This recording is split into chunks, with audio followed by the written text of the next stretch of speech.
ભાજપના લોકસભા 23 બારડોલીના ઉમેદવાર પ્રભુભાઈ વસાવા આજરોજ કામરેજના ઉમા મંગલ હોલ ખાતે કામરેજ તાલુકાના કાર્યકર્તાઓને સંબોધ્યા હતા અને લોકસભામાં ભાજપના હાથ વધુ મજબૂત કરવાની હાકલ કરી હતી। લોકસભાની ચૂંટણીની તારીખો ગમે ત્યારે જાહેર થવાની શક્યતા છે, ત્યારે તમામ રાજકીય પક્ષો ફરી એકવાર સક્રિય થઈ ગયા છે અને ધીમે ધીમે એક પછી એક ઉમેદવારોના નામની જાહેરાત કરી રહ્યા છે।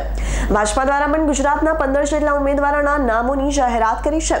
બારડોલી લોકસભા બેઠક પર ફરી પ્રભુ વસાવાને ટિકિટ આપવામાં આવી છે, ત્યારે આજે રોજ પ્રભુ વસાવાએ કામરેજ ખાતે તાલુકા ભાજપાના કાર્યકરો સાથે એક અગત્યની બેઠક યોજી હતી અને કાર્યકરની લોકસભાની ચૂંટણીને લઈને કામે લાગી જવા આહવાન કર્યું હતું। તેમજ આપ અને કોંગ્રેસના ગઠબંધનને લઈને મીડિયા સાથેની વાતચીતમાં પ્રભુ વસાવાએ જણાવ્યું કે આખા દેશમાં વિપક્ષો એક થઈને ચૂંટણી લડવા નીકળ્યા છે, ત્યારે આ સમયે દેશના રાજા પ્રામાણિક રીતે કામ કરે એ સાબિત થાય છે અને આવા ગઠબંધનથી કોઈ ફરક પડવાનો નથી।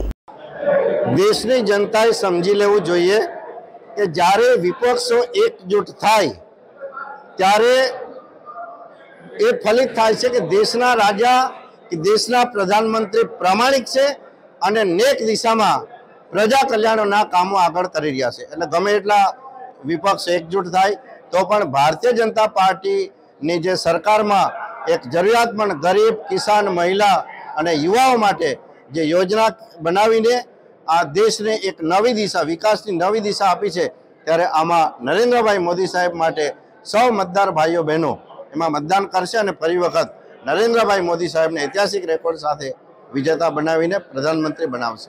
મુકેશ રાજપૂતનો રિપોર્ટ, S9 ન્યૂઝ કામરેજ। અમારી તમામ માહિતીથી અપડેટ રહેવા માટે જોડાયેલા રહો S9 ન્યૂઝ સાથે।